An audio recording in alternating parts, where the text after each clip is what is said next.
नमस्कार मित्रों, नए ठेकेदारों को 7 टारगेट निश्चित रूप से बना लेना चाहिए और वो 7 टारगेट कौन से हैं उनके बारे में अपन चर्चा करते हैं।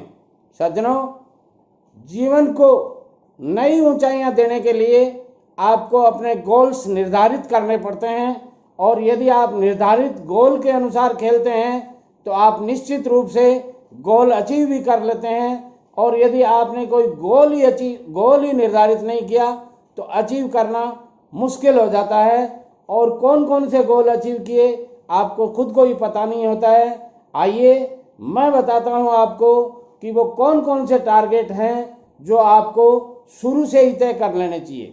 सज्जनों, यदि आप डी क्लास ठेकेदार हो गए हैं तो जिस दिन आप डी क्लास ठेकेदार हुए हैं उसी दिन आपको ये तय कर लेना चाहिए, एक नया टारगेट बना लेना चाहिए कि अगली साल इसी दिन निश्चित रूप से मैं डी से सी श्रेणी का ठेकेदार बन जाऊंगा। और अगली साल जब आप सी ठेकेदार बन जाएं तो सी श्रेणी से उसी दिन आप संकल्प ले लीजिए, एक टारगेट अपने दिमाग में ले लीजिए कि अब मैं अगली 2 साल बाद में सी से बी साल में रजिस्ट्रेशन करवा लूंगा। और जब आपका बी का रजिस्ट्रेशन हो जाए और बी ठेकेदार आप बन जाएं तो उसी दिन आप तय कर लीजिए कि अब अगली साल मैं ए क्लास ठेकेदार का रजिस्ट्रेशन करवा लूंगा। सज्जनों, यदि आप ये टारगेट बना लेंगे तो आप डबल ए क्लास ठेकेदार होते भी देर नहीं लगाएंगे।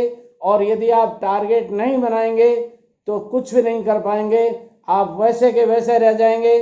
मैंने देखा है वर्षों तक लोग डी क्लास ठेकेदार बने, काख में एक पर्स लेके घूमते हुए मैंने देखा है, वैसे के वैसे रह गए, बिना कोई गोल के बिना कोई टारगेट के घूमते रहे वो और पूरा जीवन निकाल दिया। सज्जनों, हर साल दूसरा नंबर है मेरा, हर साल आप 1 अप्रैल को अपने टर्नओवर के टारगेट हैं वो 5 गुना बढ़ा दीजिए। पिछले साल आपने 50 लाख का काम किया है तो 50 लाख का 5 करोड़ होगा।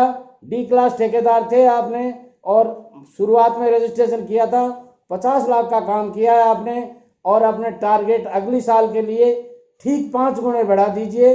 और 5 गुने का मतलब होता है 2.5 करोड़ का काम आपको करना है, या आप और ज़्यादा बढ़ा सकते हैं। इस तरह आप अपने टारगेट हर साल बढ़ाते रहिएगा। यदि आप अपने टारगेट बढ़ाते जाएंगे तो आपको कोई नहीं रोकने वाला। आने वाले विदिन 7 ईयर्स आप डबल ए क्लास ठेकेदार निश्चित रूप से बन जाएंगे। यदि आप अपने टर्नओवर के टारगेट नहीं बढ़ाएंगे तो आप वैसे के वैसे रह जाएंगे, वहीं के वहीं रह जाएंगे। सज्जनों, जब आपके टर्नओवर के टारगेट बढ़ेंगे तो आपका प्रॉफिट भी बढ़ेगा और जब प्रॉफिट भी आपका बढ़ेगा तो तीसरा जो मैं आपको बता रहा हूं वो कौन सा टारगेट है, आपका टारगेट है मशीनरीज खरीदने का। सज्जनों, डी क्लास ठेकेदार की रिक्वायरमेंट कुछ अलग होती हैं, सी क्लास ठेकेदार की कुछ अलग रिक्वायरमेंट होती हैं।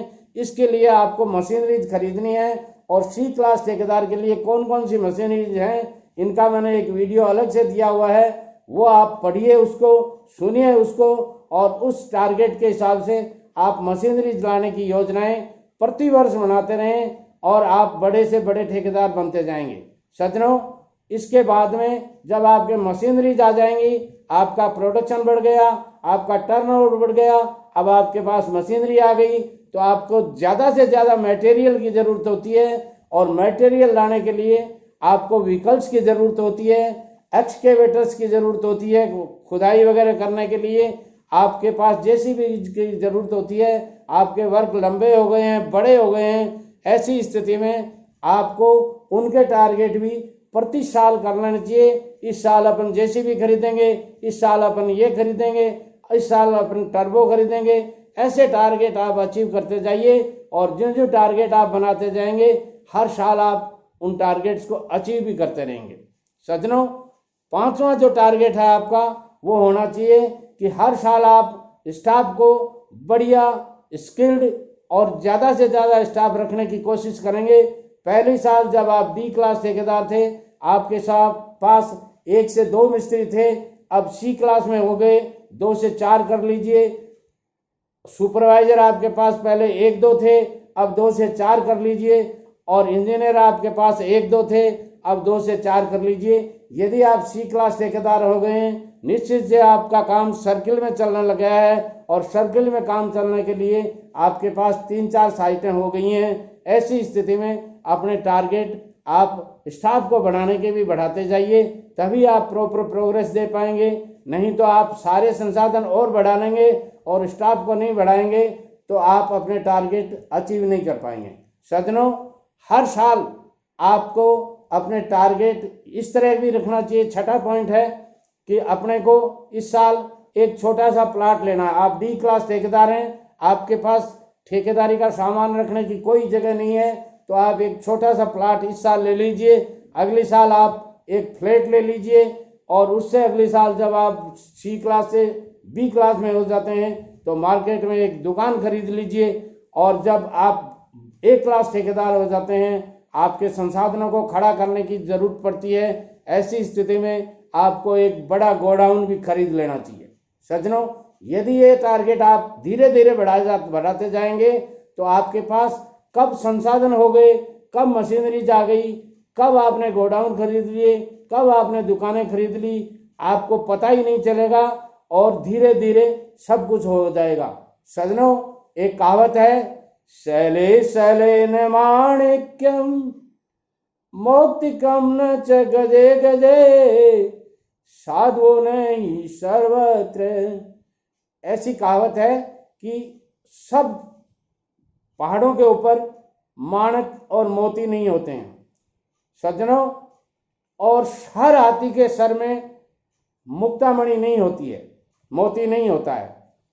और साधु लोग भी सभी जगह नहीं होते हैं, और अच्छे ठेकेदार भी सब नहीं बन पाते हैं। ये आपका सौभाग्य है और मेरा सौभाग्य है कि मैं आप जैसों को मेरे अनुभव शेयर करने के लिए खड़ा हूं, और आप मेरी वीडियोज को बहुत ध्यान से सुनिए हैं। सज्जनों, आगे जो 7वां टारगेट मैं आपका बता रहा हूं, बहुत ही ध्यान से उसके ऊपर ध्यान देना है। वो टारगेट आपको निश्चित रूप से अचीव करने हैं, और वो टारगेट है आप अपने घर बार परिवार माता पिता के साथ में तीर्थ यात्राओं पर घूमने जाइए। बच्चों की शिक्षा के टारगेट अचीव कीजिए। आपके बच्चे कौन कौन सी पढ़ाई कर रहे हैं, उनके आपको कौन से टारगेट अचीव करवाने हैं, कौन सी गोल निर्धारित करनी है, ये आप अभी से कीजिए, ताकि आपका बुढ़ापा सुंदर हो जाए और आपके बच्चे होनहार हो सकें। आप जिस सब्जेक्ट में उनको ले जाना चाहते हैं, जिस काम में उनको झोंकना चाहते हैं, उस काम की पढ़ाई वो कर सकें। सज्जनों, मैंने देखा है बड़े बड़े ए क्लास ठेकेदारों के, डबल ए क्लास के ठेकेदारों के बच्चों को ट्रैक्टर चलाते हुए। सज्जनों, कल एक बायोडाटा आया था मेरे पास किसी वकील साहब का, जो बहुत ऊंचे पढ़े लिखे और अच्छे अधिवक्ता हैं। उनके 12वीं पास लड़का कंवारा बैठा है 30 साल का। सज्जनों, ताज्जुब होता है, एक बहुत ही प्रोफेशनल एडवोकेट का लड़का और वो भी 12वीं पास।